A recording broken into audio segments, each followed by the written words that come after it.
నమస్తే, good morning. ఈరోజు వార్తల్లోని ముఖ్యాంశాలు. ముస్తాబైన హైటెక్ సిటీ రైల్వే స్టేషన్ నేడు వర్చువల్గా ప్రారంభించనున్న ప్రధాని మోదీ దేశవ్యాప్తంగా మరో 75 అమృత్ స్టేషన్లు సైతం.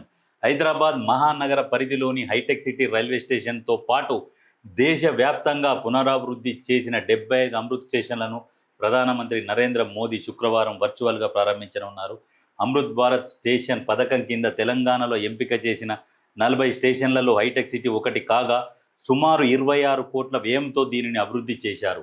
నేడు పట్టాలెక్కనున్న తొలి హైడ్రోజన్ రైలు రేవంత్ రెడ్డి ఎంటబడి తీసుకొస్తున్నాడు.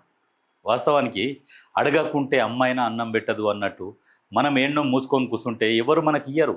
కేంద్రమే ఎగ్జాంపుల్ అనుకోరాదు. మనం ఎంత కడుతున్నాం కేంద్రానికి, రూపాయి కడుతున్నాం, మాకు ఇవ్వండి, కనీసం 75 పైసలు ఇవ్వండి, 25 పైసలు మీరు ఉంచుకోండి అన్నా కానీ వాళ్ళు 25 పైసలు మనకిచ్చి 75 పైసలు వాళ్ళు పెట్టుకుంటున్నారు. గతం తెలంగాణ వచ్చిన కాడ నుంచి గత ముఖ్యమంత్రి కూడా ఎన్నడూ పోయింది లేదు, అడిగింది లేదు, చేసింది లేదు.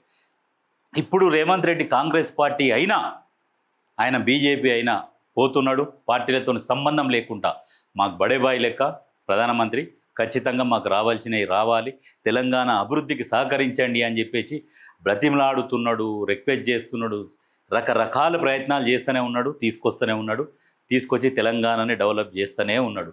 ఈ రకంగా చేయాలి.